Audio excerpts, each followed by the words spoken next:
구약 성경에 있는 느헤미야 4장 1절부터 6절입니다. 느자를 찾으면 됩니다. 스느에 이렇게 한 탭에 들어가 있을 거예요. 스느에 중에서 느자를 찾으면 됩니다. 느헤미야 4장 1절부터 6절. 어이구, 우리 도윤이도 성경책을 찾네요. 자, 제가 봉독해 올리겠습니다. 산발랏이 우리가 성을 건축한 다음을 듣고 크게 분노하여 유다 사람들을 비웃으며 자기 형제들과 사마리아 군대 앞에서 일러 말하되 이 미약한 유다 사람들이 하는 일이 무엇인가? 스스로 견고하게 하려는가? 제사를 드리려는가? 하루의 일을 마치려는가? 불탄 돌을 흙무더기에서 다시 일으키려는가 하고 암몬 사람 도비아는 곁에 있다가 이르되 그들이 건축하는 돌성벽은 여호가 올라가도 곧 무너지리라 하더라. 우리 하나님이여 들으시옵소서. 우리가 업신여김을 당하나이다. 원하건대 그들이 욕하는 것을 자기들의 머리에 돌리사 노략거리가 되어 이방에 사로잡히게 하시고 주 앞에서 그들의 악을 덮어두지 마시며 그들의 죄를 도말하지 마옵소서. 그들이 건축하는 자 앞에서 주를 노하시게 하였음이니이다 하고 이에 우리가 성을 건축하여 전부가 연결되고 높이가 절반에 이르렀나니 이는 백성이 마음 들여 일을 하였음이니라. 아멘. 할렐루야. 네, 여러분 오늘은 본문의 말씀을 통해서 우리가 어떠해야 하는가 죄송합니다. 어떠해야 하는가 라는 제목으로 여러분들에게 말씀을 전하도록 하겠습니다. 지금 우리가 읽고 있는 이 말씀은 느헤미야서인데요. 원래 에스라서와 원래 느헤미야서는 이제 한 책으로 되어 있습니다. 그런데 이것이 두 부분으로 나눠져 있습니다. 우선 지금 이 느헤미야가 이제 귀환을 하게 되는 것은 3차 때 일입니다. 3차 귀환 때 일이에요. 자, 우선 당시에 페르시아 왕인 아닥사스다 왕이 통치하고 있던 때입니다. 그 아닥사스다 왕 20년 때에 느헤미야가 수산궁에 있을 때였습니다. 왕의 술 맡은 관원장이었어요. 느헤미야가. 왕의 술 맡은 관원장은 왕의 최측근이라고 볼 수 있는 그런 사람이었습니다. 그런데 그런 느헤미야에게 예루살렘에서 온 형제 하나니와 그 동행들이 있었습니다. 그래서 느헤미야에게 예루살렘의 소식들을 전해주고 있는 것이지요.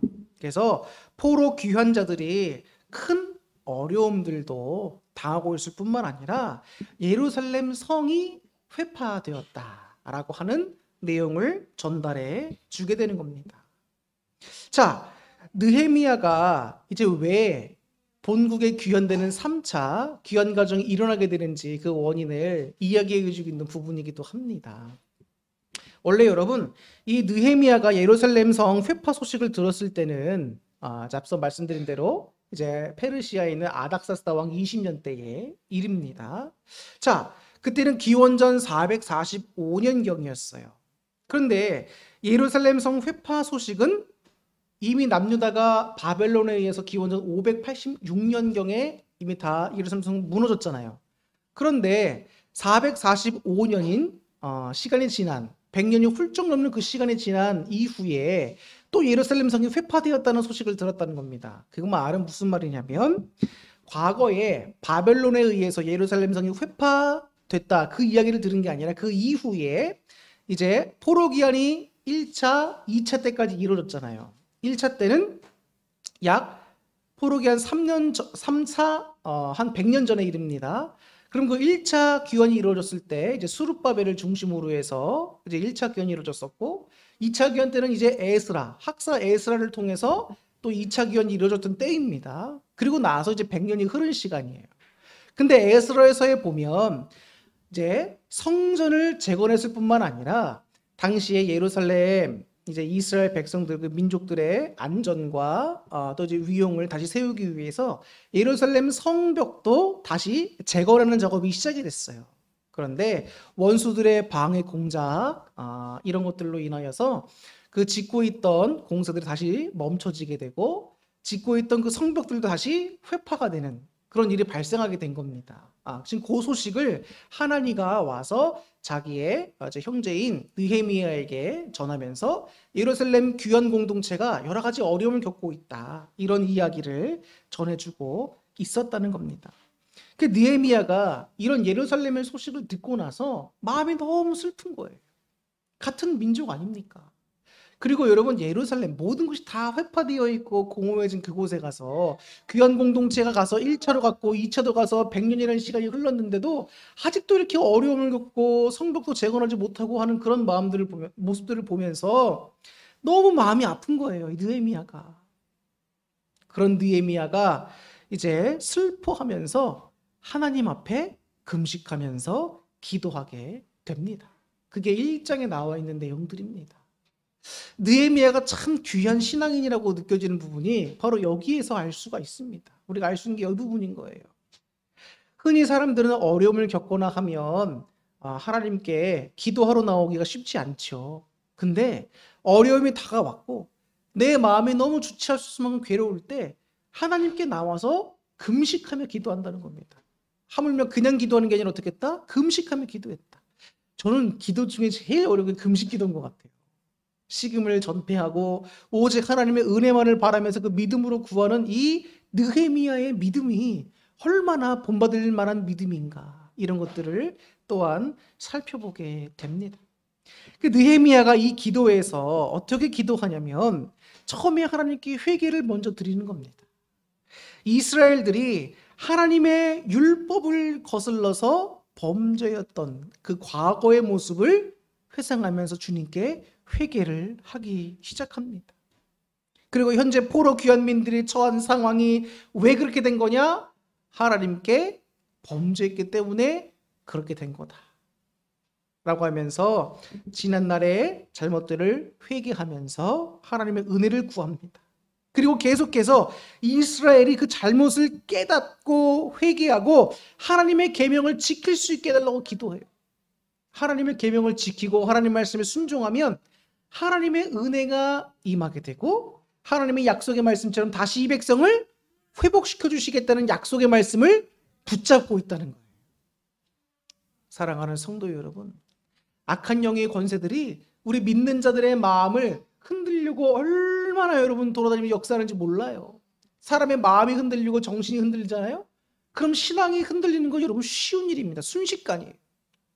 근데 지금 이 느헤미야는 하나님께 금식하면서 뭘 의지하고 있지요? 하나님의 약속하신 말씀을 부여잡고 의지하고 있다는 거예요. 믿고 있다는 겁니다. 굉장한 신앙인 거예요, 여러분. 하나님의 이 말씀이 주어진 때는 이미 구약의 선지자 때 주어진 거 아닙니까? 그럼 이미 여러분 꽤 시간이 오래 지난 거예요. 근데도 그 말씀을 기억하고 지키며 믿고 있고 하나님을 의지하고 있다는 겁니다. 대단한 신앙인인 거예요. 자, 그 회복시켜 주시겠다는 하나님의 말씀을 상기하면서 이스라엘을 온전하게 회복시켜 달라고 간구하고 있습니다. 여러분, 우리는 우리 자신들만의 내용을 놓고 하나님께 기도하기에 급급하잖아요. 근데 지금 느헤미야가 금식하면서까지 이렇게 애타는 마음으로 기도하고 있는 이유는 자기 민족을 위하여, 하나님의 이 백성을 위하여 중보기도 하고 있는 거예요. 너무 아름다운 신앙 아닙니까? 모세도 여러분 자신의 백성들을 향해서 하나님께 중보기도 했고 그 백성들을 하나님의 은혜를 입어 구원받게 하는 일을 여러 번 했잖아요. 근데 지금 느헤미야도 자기의 백성들을 위하여서 중보기도 하고 있습니다. 에스라와 느헤미야와 에스더서가 이제 같은 역사서로 묶여 있지만 에스더서에 나오는 에스더 역시도 여러분 하나님의 백성인 민족을 구원하기 위해서 그가 내가 죽으면 죽으리라 하고서는 결단하고 한 거 아닙니까? 이 대단한 신앙인들이에요. 어떻게 보면 사사기와 더불어서 이렇게 신앙에 암흑기일 수 있는 이 포로 시대 때, 또 포로 귀환 시대 때 이런 신앙인들이 있었다는 것은 여러분 정말 복이라고 할 수 있습니다. 우리가 사는 이 시대에도 느헤미야와 같은 자들이 있어야 되는데 이런 신앙의 훌륭한 인물들이 저와 여러분이 됐으면 좋겠습니다.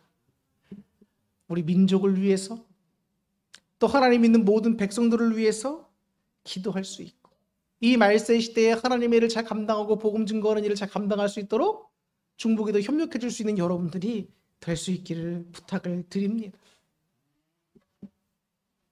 그리고 또 느헤미야는 기도합니다. 하나님께서 이스라엘 백성들을 회개시켜 주시고 온전케 해 주실 뿐만 아니라 자신으로 하여금 아닥사스다 왕의 은혜를 입어서 고국으로 돌아갈 수 있게 해달라고 간구합니다. 왜 그럴까요? 느헤미야는 도저히 이 상황을 보고만 있을 수가 없던 거예요. 그래서 하나님이 자기를 보내시면 그곳으로 귀환해서 이 회파된 성벽을 재건하는 일을 감당하겠다라고 하는 마음이 싹트기 시작한 겁니다. 근데 그런 거룩한 마음들은 본인이 스스로 가지려고 하는 것보다도 하나님이 그를 쓰시기 위해서 마음에 거룩한 생각을 자꾸 심어주는 것이지요. 하나님께서 우리 안에 자꾸 성령님이 거룩한 마음을 심어주신다. 주의 일을 위한 일과 교회를 위한 일에 자꾸 거룩한 마음을 심어주신다. 그럼 여러분 부담만 갖지 말고 우선은 감사하셔야 됩니다. 감사하셔야 돼요. 하나님이 나라고 하는 존재를 사용하시려고 하시는 거 아닙니까? 그럼 얼마나 여러분 귀한 일입니까? 하나님의 그 크신 역사 가운데 우리를 들어 쓰신다? 대단한 일인 거예요, 여러분. 엄청나게 복된 일인 겁니다. 이 지금 페르시아에서 여러분 포로 생활을 거기 정착해서 사는 이스라엘 백성들이 얼마나 많겠습니까? 아직도. 그런데 그 많은 사람들 가운데서도 하나님을 믿는 사람들이 있었을 거란 말이에요. 근데 느헤미야라고 하는 사람이 특별하게 선택받아 쓰임받았다? 놀라운 일인 거죠. 여러분, 하나님께서 이 시대에서 나를 사용해달라고 여러분 꼭 기도하셔요. 하나님께 기왕이면 우리가 쓰임받는 자들이 돼서 주님 옆에 갔을 때에 상급도 받고 칭찬도 받아야 되지 않겠습니까? 하나님께 쓰임받는다? 내 안에 자꾸 거룩한 생각을 하나님이 심어주신다? 이것은 여러분 부담스러워할 것이 아니라 첫째로 뭐 해야 되는 거고요? 감사드려야 된다는 거예요. 감사드려야 됩니다. 자, 그리고 특별히 느헤미야는 그의 기도를 마치는 말미에 뭐라고 하고 있냐면 자신이 당시 왕의 술 맡은 관원으로 봉직하고 있음을 밝히고 있습니다. 그러면서 내 마음대로 내 뜻대로 귀환할 수가 없는 사람이라는 것을 밝히는 거예요. 반드시 누구의 허락이 있어야 돼요? 아닥사스다 왕의 허락이 있어야 되는 겁니다. 그래서 느헤미야는 또 하나님께 기도하는 거예요. 하나님, 왕의 마음을 움직여 주시옵소서.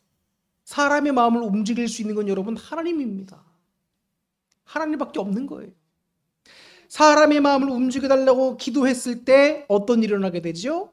하나님의 아닥사스다 왕의 마음을 감화감동시켜서 귀환을 허락해 줄 뿐만 아니라 성벽을 재건하는 데 필요한 재원도 다 지원하도록 도와줍니다. 이건 여러분 굉장히 어려운 일인데 하나님의 은혜로 사람의 마음도 변화시켜 줄 뿐만 아니라 성벽을 짓는 재원도 얻을 수 있게 된 겁니다. 놀라운 은혜가 일어난 거죠. 여러분, 이 성벽이 재건하는 일 결코 쉬운 일이 아닙니다. 그리고 리더가 아니었어요, 느헤미야는. 그런데 3차 기원의 리더가 돼서 주역이 돼서 많은 인원들을 거느리고 다시 또 예루살렘으로 귀환했다. 근데 귀환한 예루살렘이 여러분 꼴은 말이 아니었다는 거예요. 그런데 여러분 거기서 대적의 방해도 있지, 백성들의 힘듦과 그 중역 때문에 고통스러운 것도 알고 있지. 그런데 이 성벽 재건의 일은 과연 쉬울까요? 하나님이 나의 기도에 응답해 주셨다, 이런 건 좋지요. 기분 좋지요. 근데 막상 현실로 돌아와서 이 성벽 재건의 일을 감당해야 되는 것을 보아야 됐을 때, 백성들이 힘들어하는 모습을 보아야 됐을 때 느헤미야의 마음이 어떻겠었냐고요, 여러분. 제가 담임 목사로서 우리 어울림 교회에 이제 앞에 서 있지만 제가 여러분들을 이렇게 볼 때 여러분들의 사정도 알고 여러분들이 힘들어하는 모습을 볼 때 있잖아요. 그럼 여러분 목사로서 뭘 이렇게 같이 하자고 얘기하기가 참 힘듭니다. 왜냐면 여러분들은 이미 살면서 힘든 부분들이 많이 있으신데 교회 일까지 우리가 이거 같이 합시다. 이러면 여러분들이 어떤 마음이 드실까? 혹시 시험 드는 건 아닐까?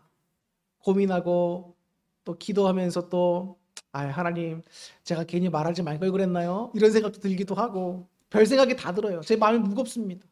근데 느헤미야면 어떻겠냐고요. 그 백성이 한두 명입니까? 하루 이틀 고생하던 것도 아니고 그러니까 느헤미야가 자기가 총독으로서 받아야 되는 녹봉도 다 받지 않았어요. 왜? 백성들이 이렇게 힘들게 일하면서 하나님의 일을 해나가고 있는데 어떻게 자기만 편하게 녹봉을 받으면서 배불릴 수가 있느냐? 느헤미야는 그렇게 하지 않았습니다. 성벽 재건을 시작하고 있는데 또 악한 세력들이 방해 공작을 놓기 시작하는 거예요. 그게 오늘 우리가 4장 1절부터 나오는 얘기입니다. 이 산발락과 도비아라고 하는 사람을 중심으로 악한 세력들이 또 뭉쳤습니다. 그래서 성벽을 재건하려고 와서 시작하려고 하는데 또 막 사람들의 마음을 낙담시키는 내용을 막 합니다.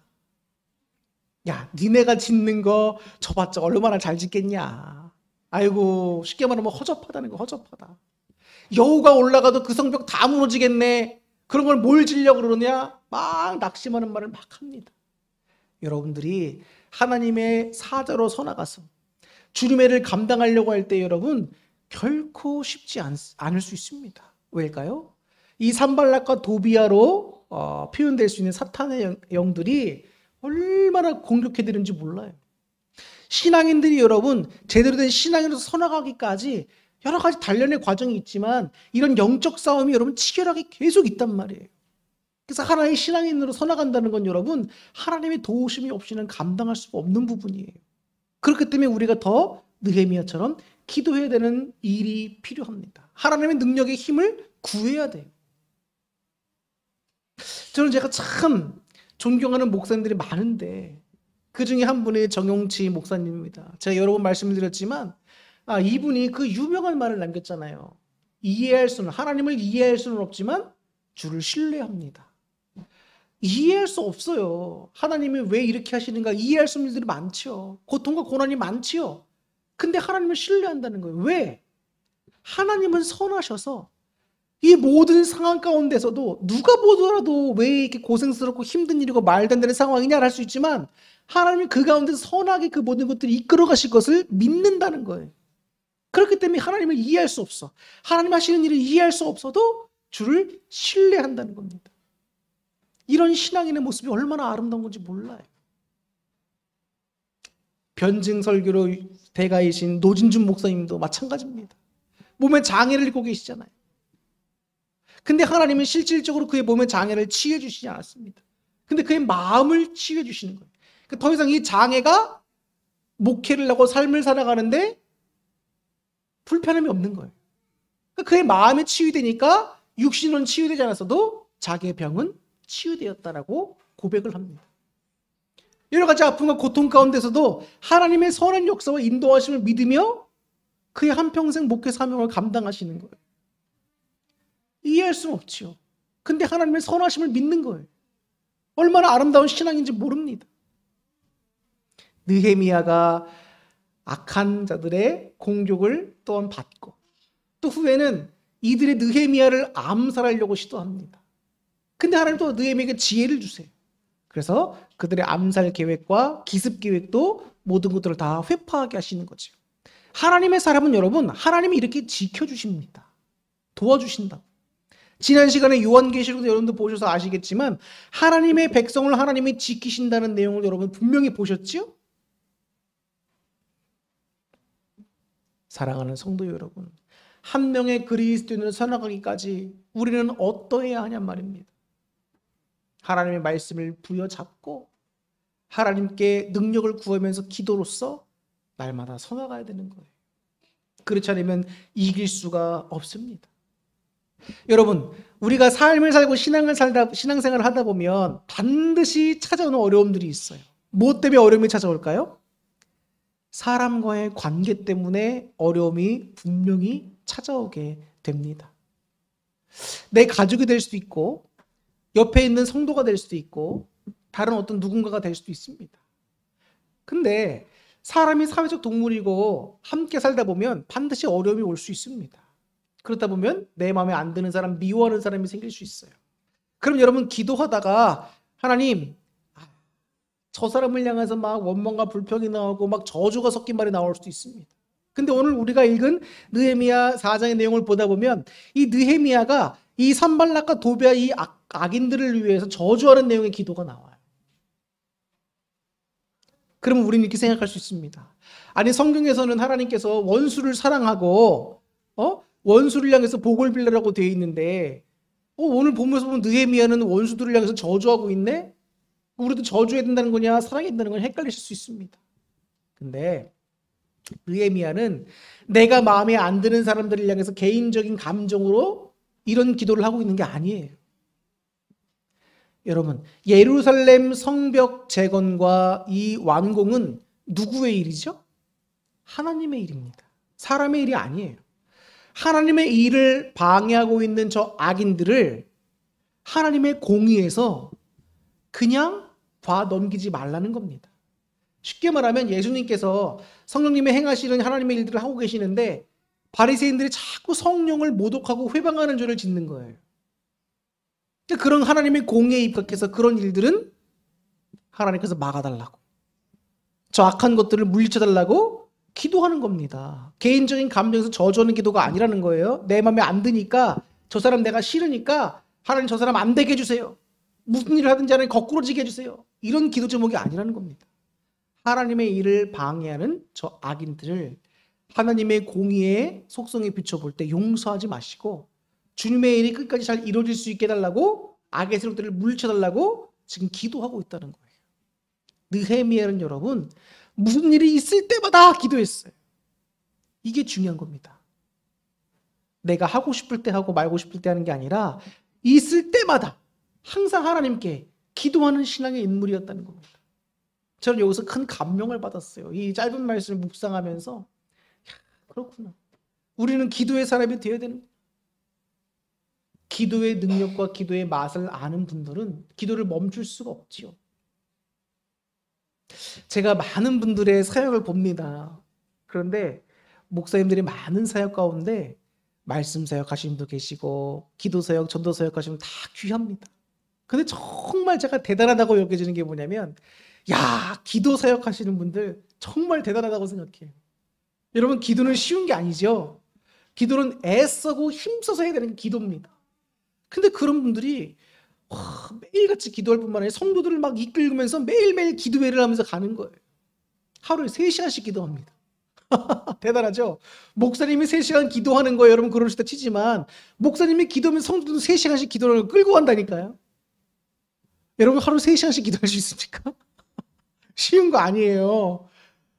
근데 인천에 저쪽 어디에 있는 교회는 그 목사님들 교회 아주 그게 특허입니다. 그냥 하루 3시간씩 무조건 기도회 하는 거예요. 성도들 다 같이 저녁에. 퇴근하고 집에 와가지고 바쁜데 언제 기도하고 있냐 생각할 수 있지만 그 교회는 그게 특색 있는 교회입니다. 여러분 너무나 잘 아시는 대전에 있는 한빛교회 백응현 목사님 기도 세미나로 유명하신 분이잖아요. 이분도 매일 기도하는 거예요. 교회에 오셔가지고 성도라고 매일 기도하는 거예요. 매일 기도해요. 우리 여기 산곡교회 부평 롯데마트에 있는 데 있잖아요. 거기 위에 이제 그 원적산 올라가는 길 쪽 그쪽에 보면 산곡교회가 있습니다. 우리 같은 지방에 속되어 있는 교회예요. 이분은 목사님은 전도에 특화된 분이에요. 그래서 전도 세미나로 굉장히 유명합니다. 전도하는 교회로. 그래서 우리가 부평 롯데마트 지나가다 보면 항상 전도하고 있고 또 그 롯데마트 앞에 뭐 아파트가 있는데 갑자기 이름이 생각이 안 나네. 그 아파트에도 여러분 어떤 권사님인가가 매일 전도해. 매일 전도해. 그리고 거기 교회 안에서 전도회가 조직돼가지고 교회 앞에서도 전도하고 아파트 다니면서 전도하고 대단합니다. 그런데 여러분 그 모든 일 가운데는 뭐가 있나요?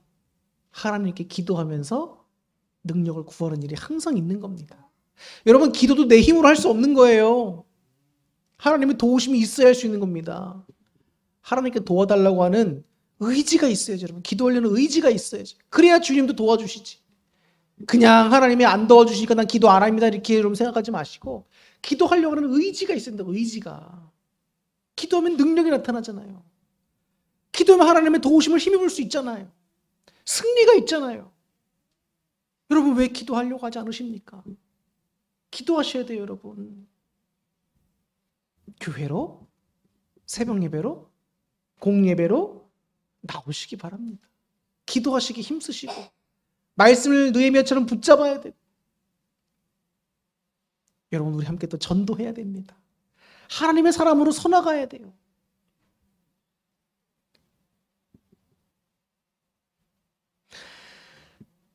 악인들의 회방도 계속 있지만 또 문제는 뭐냐면 흉년이 찾아옵니다. 먹을 것도 부족하고 백성들 사이에서 이제 자기가 갖고 있는 양식이 다 떨어지고 돈도 없고 하니까 어떻게 되는 거예요? 자기가 소유하고 있는 자기 소유의 포도원이나 땅도 다 파는 거예요. 근데 나중에 그 갚을 길이 없어. 그러니까 같은 이스라엘 백성들끼리 고리대금업도 하고 또 서로가 이게 뭐랄까요? 갚을 수 없는 종이 되기도 하고 팔려가기도 막 그런 일이 발생하는 겁니다. 느헤미야가 그 모습을 보는 거예요. 가슴이 아프죠? 그래서 느헤미야가 결단을 내리면서 얘기합니다. 장이 되는 사람들을 불러서 야, 어떻게 한민족끼리 고리대금업을 할 수가 있고 어떻게 한민족끼리 사고팔고 사람을 노예로 만들 수가 있느냐? 그런 거 하지 말라라는 겁니다. 자기도 백성들에게 돈을 빌려준 게 있지만 자기는 이제 안 받는다는 거예요. 너희도 받지 마라. 그러니까 모든 고리대금업 하던 사람들도 우리도 안 받겠습니다. 이런 서운한 영향력이 일어나기 시작하는 거예요. 느헤미야가 여러분 만약에 기도로 서 있지 아니하고 모범을 보이지 아니하고 하나님의 사람인 것으로 확실히 서 있지 않았으면 백성들이 그의 말을 따랐겠습니까? 안 따랐겠지. 느헤미야가 그렇게 하나님의 사람으로 훌륭한 인물로 세워져 가기까지 그가 얼마나 많은 눈물의 기도를 뿌렸을까? 얼마나 많은 하나님의 사람으로 서기까지 다져져 왔을까? 이걸 생각할 때에 가슴이 뭉클해지는 거예요. 저는 우리 김양자 성도님도 우리 홍혜선 집사님도 우리 모든 성도님들도 하나님의 귀한 사람을 선택하셨으면 좋겠어요. 그 시기까지 낭망하지도 말고 낙심하지도 말고 기도하고 말씀 좀 붙잡으면서 한 걸음 한 걸음 전진해 나갔으면 좋겠습니다. 여러분들이 우리 교회에 중요한 중직들로 선택하셔야죠. 그렇지 않습니까? 새로운 사람이 만약에 왔는데 먼저 온 여러분들보다 그 초신자가 더 중직이 되어버린다. 이것도 여러분 말이 안 되잖아요. 신앙생활을 오래 하면 할수록 우리는 더욱더 신앙이 커져가야 되고 하나님이 쓰실 만한 사람들로 세워져 나가야 됩니다. 그죠? 하나님은 여러분들을 부르셨다고 선택하셨다. 그 선택에 여러분들이 응답해 주셔야 되는 겁니다. 지금 여러분들은 잘하고 계시는 부분도 있습니다. 제가 여러분 못한다고 하는 거 아니에요. 그런데 여러분 제발 부탁드리기를 신앙생활 하면서 어려운 일이 찾아온다고 자꾸 낙심하지 마세요. 느헤미야가 마음속으로 걱정해야 될 부분들은 우리의 상황을 초월하는 상황들이었어요. 인간으로 감당하기 힘든 상황이었다. 근데 그도 기도와 하나님의 말씀을 붙잡고 하나님의 능력들을 이겨나갔듯이 여러분 우리도 그렇게 해야 하나님의 사람을 서나가서 선한 일들을 감당하지요. 성령님의 도우심도 날마다 구하실 수 있기를 바랍니다. 여러분 이제 설교를 마치려고 하는데 우리는 하나님의 사람으로 서기 위해서 느헤미야 같은 사람으로 서기 위해서 우리는 어떠해야 하는가? 하나님의 말씀을 붙잡고 의지하시기 바랍니다. 하나님은 여러분들을 함께 하시고 도우신다고 하셨으니 의심하지 마세요. 어려운 상황에 다가왔다고 하나님 나에게 왜 이러십니까? 하지 마세요. 하나님 어떤 분이시다? 선한 분이시기 때문에 이 모든 상황 가운데서 선을 이루실 분이다. 믿으시길 바라요. 믿으세요. 그게 하나님의 말씀입니다. 두 번째, 여러분 그럼 뭐 해야 될까요? 하나님 말씀을 믿었으니 이제는 그 말씀대로 살아갈 수 있는 능력을 달라고 기도하셔야죠. 기도하셔야 돼요. 기도의 사람이 되어야 됩니다.